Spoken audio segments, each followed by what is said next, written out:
Assalamualaikum warahmatullahi wabarakatuh. Perkenalkan, saya Lisa Aibasi dengan NIM 11920700036. Di sini saya akan memaparkan materi mengenai sarana dan prasarana pendidikan. Yang pertama yaitu hakikat sarana dan prasarana pendidikan. Sarana dan prasarana pendidikan dalam suatu lembaga pendidikan merupakan bagian dari upaya pencapaian tujuan pendidikan secara umum dan upaya tujuan pembelajaran secara khusus, secara efektif dan efisien.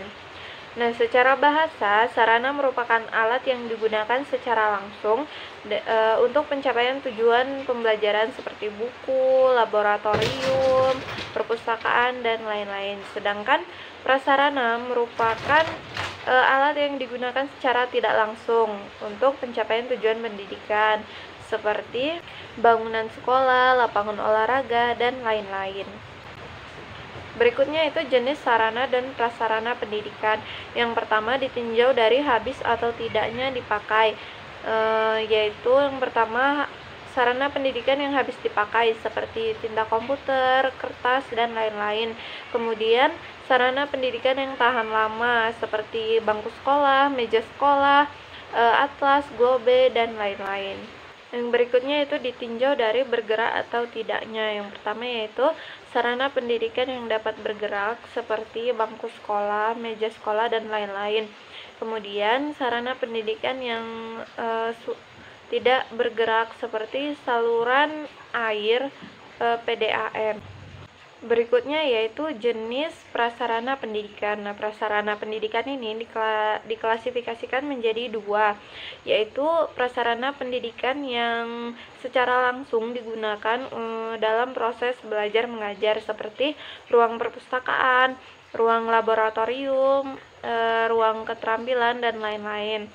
Yang berikutnya yaitu prasarana pendidikan yang secara tidak langsung digunakan namun menunjang proses pembelajaran seperti ruang guru, ruang kepala sekolah, kantin, tempat parkir, dan lain-lain. Saya Devita Kusuma Putri dengan NIM 11920700114.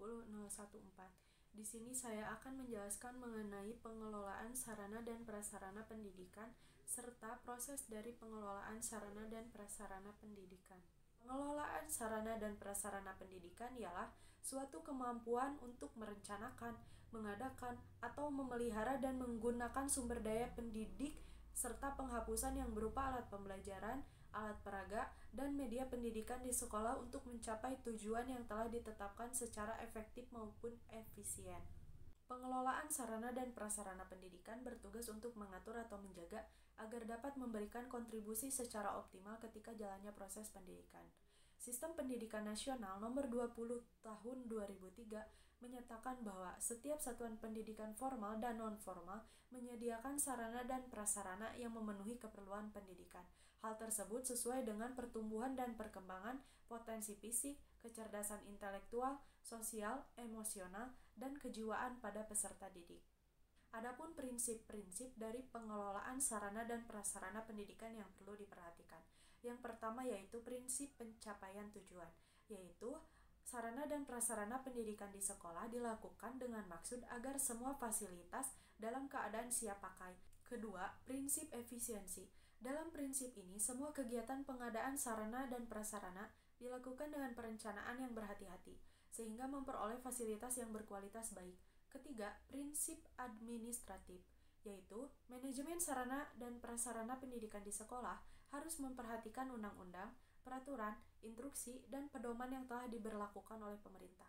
Keempat, prinsip kejelasan tanggung jawab. Manajemen sarana dan prasarana didelegasikan pada personel sekolah yang mampu bertanggung jawab apabila melibatkan personel manajemennya. Dan yang terakhir, prinsip kekohensipan, yaitu manajemen sarana dan prasarana harus direalisasikan dalam bentuk proses kerja sekolah yang bekerja sama. Selanjutnya, proses pengelolaan sarana dan prasarana pendidikan. Proses tersebut meliputi yang pertama, perencanaan sarana dan prasarana pendidikan. Dalam kegiatan pengelolaan sarana dan prasarana, perencanaan merupakan rangkaian dari berbagai keputusan yang telah diambil dengan isi mengenai kegiatan atau prosedur yang akan dilakukan. Kedua, pengadaan sarana dan prasarana pendidikan. Pengadaan dapat berarti kegiatan yang dilakukan untuk menyediakan semua jenis sarana dan prasarana pendidikan di sekolah yang sesuai dengan kebutuhan untuk mencapai tujuan yang telah ditetapkan sebelumnya. Adapun beberapa alternatif sistem perencanaan sarana dan prasarana di sekolah yaitu meliputi 1. Pembelian. Dalam hal ini, cara yang dilakukan ialah sekolah membayar sejumlah uang kepada penjual untuk mendapatkan beberapa sarana dan prasarana yang sesuai dengan kesepakatan. 2. Pembuatan sendiri. Kita dapat membuat sendiri, baik itu dibuat oleh guru, siswa, maupun pegawai yang berada di sekolah. 3. Penerimaan hibah atau bantuan. Cara yang dilakukan yaitu kita meminta sumbangan dari wali murid atau mengajukan proposal bantuan pengadaan sarana dan prasarana sekolah kepada lembaga sosial yang tidak terikat. Selanjutnya yaitu penyewaan. Kita dapat memanfaatkan barang milik orang lain untuk kebutuhan sekolah dengan cara membayar berdasarkan perjanjian sewa-menyewa. Selanjutnya, pinjaman. Kita dapat meminjam sementara waktu kepada pihak lain untuk kepentingan sekolah berdasarkan perjanjian pinjam-meminjam. Selanjutnya yaitu pendaur ulangan. Kita dapat memanfaatkan barang yang sudah tidak terpakai menjadi barang yang berguna lagi demi kepentingan sekolah. Dan yang terakhir yaitu penukaran. Kita dapat menukarkan apa yang dimiliki dari sarana dan prasarana pendidikan kita di sekolah dengan yang dibutuhkan oleh instansi lain. Proses yang ketiga yaitu pendistribusian. Pendistribusian ialah kegiatan pemindahan barang dari seorang penanggung jawab penyimpanan kepada orang yang membutuhkan barang itu. Keempat, inventarisasi sarana dan prasarana pendidikan. Inventarisasi ialah pencatatan atau pendaftaran barang milik negara secara sistematis, tertib, dan teratur berdasarkan dengan ketentuan atau pedoman yang berlaku. Hal ini sesuai dengan keputusan Menteri Keuangan Republik Indonesia yang menyatakan bahwa barang milik negara berupa semua barang yang berasal atau dibeli dengan dana yang bersumber dari anggaran pendapatan dan belanja negara. Dengan melakukan inventarisasi, kita dapat mengetahui jumlah barang, jenis dan kualitas barang, merek barang, tahun pembuatan, ukuran harga, dan yang lainnya. Kelima, penggunaan sarana dan prasarana. Proses manajemen sarana dan prasarana pendidikan ini mencakup aspek penggunaan. Suatu barang yang dimiliki harus jelas kegunaannya sehingga barang tersebut dapat dimanfaatkan dengan efektif. Keenam, pengawasan atau pemeliharaan sarana dan prasarana pendidikan. Ada 4 macam pemeliharaan sarana dan prasarana, yaitu pemeliharaan perlengkapan yang bersifat pengecekan, yang bersifat perbaikan ringan, perbaikan berat, dan yang terakhir yaitu yang bersifat pencegahan. Proses yang terakhir yaitu penghapusan sarana dan prasarana pendidikan. Ada beberapa alasan yang perlu diperhatikan dalam menghapus sarana dan prasarana itu. Yang pertama, dalam keadaan rusak berat atau sudah tidak layak pakai lagi. Kemudian, secara teknis dan ekonomis, kegunaan tidak seimbang dengan biaya pemeliharaan. Ketiga, tidak sesuai lagi dengan kebutuhan masa kini. Keempat, ada penurunan efektivitas kerja. Dan yang terakhir, dicuri atau musnah akibat bencana alam dan yang lainnya. Berikutnya yaitu manajemen informasi. Dalam pendidikan, manajemen informasi ini dikenal dengan Sistem Informasi Pendidikan atau SIMDIK yang merupakan penerapan dari Sistem Informasi Manajemen atau SIM dalam organisasi pendidikan. Dalam perkembangannya, Sistem Informasi Manajemen merupakan pengembangan dari konsep pengelolaan data elektronik. Terdapat beberapa pendapat ahli yang mengemukakan mengenai pengertian SIMDIK atau Sistem Informasi Pendidikan, antara lain yang pertama yaitu SIMDIK merupakan sistem data sekolah berbasis ITC di mana segala database sekolah itu dapat tersimpan dengan aman dan dapat terkoneksi melalui satu server. Pengertian yang kedua yaitu SIMDIK adalah sebuah sistem informasi yang dibutuhkan oleh manajemen lembaga pendidikan, dalam hal ini yaitu sekolah.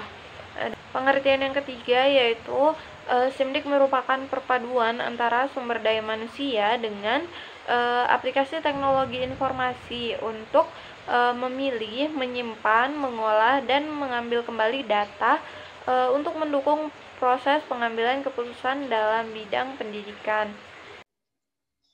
Materi selanjutnya yaitu mengenai pengembangan SIP dalam pendidikan nasional. Pengembangan sistem informasi dalam pendidikan nasional biasa disebut dengan SIMDIKNAS. Dalam SIMDIKNAS, kita harus memperhatikan beberapa prinsip umum sistem informasi manajemen. Di antaranya, yang pertama, mempunyai tujuan.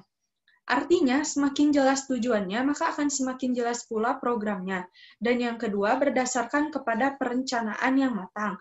Artinya, sistem informasi manajemen yang efektif mempunyai ciri kejelasan tentang data yang dibutuhkan, kapan dan siapa yang membutuhkan dalam bentuk apa, dan berapa biaya yang perlu disediakan. Dalam hal apa relevansi terhadap prioritas, dan bagaimana umpan balik pengawasan dan evaluasi yang disiapkan. Yang ketiga yaitu berorientasi pada kepentingan manajemen.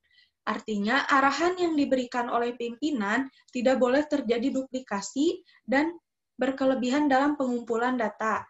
Yang keempat yaitu menganut sistem terbuka. Artinya, data internal dan eksternal sama-sama penting. Yang kelima yaitu mengutamakan kualitas sistem informasi. Dan yang terakhir, menganut prinsip desentralisasi dan sentralisasi. Di samping memperhatikan prinsip-prinsip tersebut, perlu diingat bahwa SIP sebagai bagian dari pemanfaatan informasi dan komunikasi dalam bidang pendidikan. Ada 3 hal yang menjadi paradigma kehadiran teknologi informasi dalam pendidikan.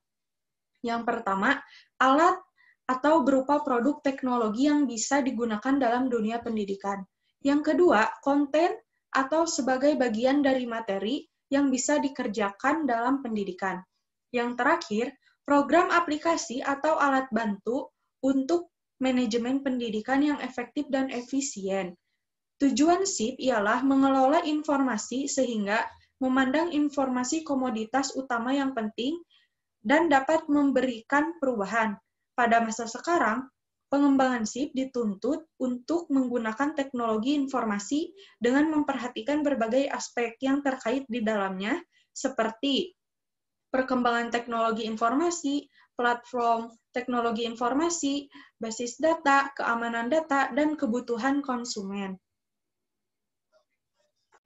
Bismillahirrahmanirrahim. Assalamualaikum warahmatullahi wabarakatuh. Perkenalkan, nama saya Eriswana Ibrahim dengan NIM 119207020. Untuk materi kali ini akan dijelaskan proses pengembangan sistem informasi pendidikan. Proses pengembangan sistem informasi pendidikan yakni proses pembaharuan terhadap sistem lama, memperbaiki ataupun meningkatkan, atau dengan kata lain menyusun sistem informasi yang baru menggantikan sistem informasi yang lama.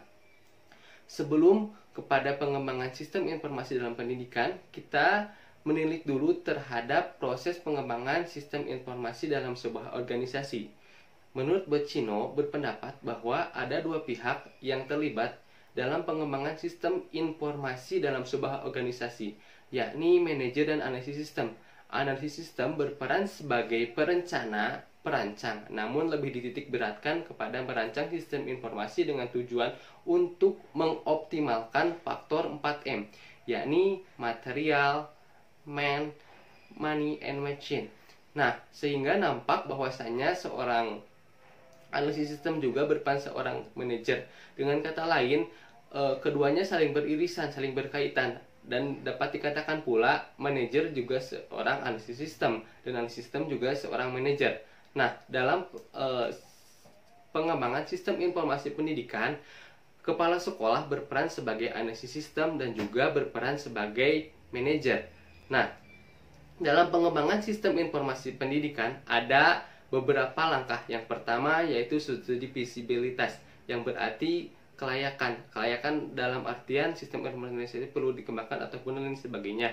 Nah, untuk selanjutnya menentukan persyaratan sistem, apa saja syarat-syarat sistem yang perlu dikembangkan. Kemudian merancang dan menerapkan sistem yang perangkatnya terdiri dari base data, kemudian persiapan fisik dan langkah-langkah kerja dan solusi program. Untuk selanjutnya yakni perubahan keorganisasian, menyangkut yang tadi manusia, apakah ada pergantian dalam struktur dan lain struktur organisasi, kemudian perombakan dan lain sebagainya. Untuk selanjutnya pengetesan solusi. Untuk selanjutnya yakni konservasi. Konservasi ini berarti pemeliharaan sistem, pengembangan, dan untuk peningkatan mutu. Yang selanjutnya manajemen proyek, yakni berupa suatu pendekatan metode untuk mengelola sistem informasi dengan efektif dan efisien. Tahapan-tahapan tersebut sejalan dengan kegiatan yang dilakukan dalam mengembangkan sistem informasi manajemen seperti yang dikatakan oleh Buford dan Biden 1998 bahwasannya ada 3 langkah yang dilakukan untuk mengembangkan sistem informasi manajemen, yakni perencanaan, implementasi, dan penilaian.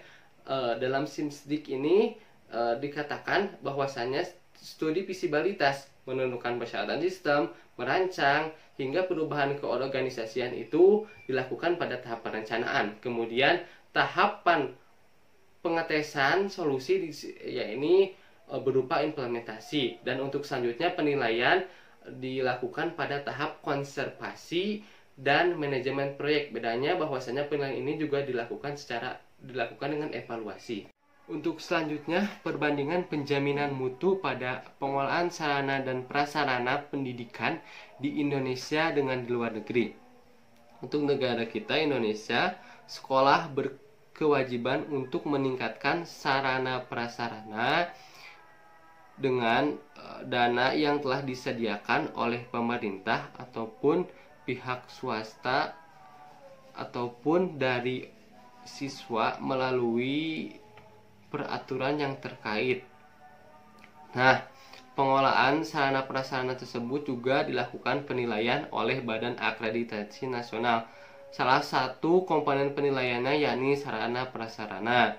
Biasanya dilakukan dalam kurun waktu 5 tahun sekali. Hasil penilaian tersebut seringkali menjadi acuan bagi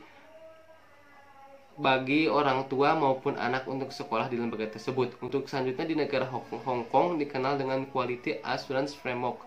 Biasanya di sini dilakukan penjaminan mutu pada tingkatan, yakni sekolah. Sekolah berkewajiban untuk merencanakan penjaminan mutu yang terarah dengan tujuan yang telah ditentukan, kemudian diimplementasikan dengan secara efisien dan efektif.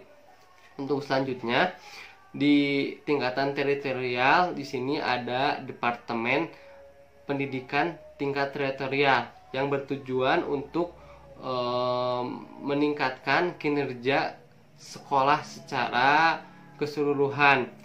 Hasil temuan yang dilakukan oleh departemen ini dikemukakan secara terbuka.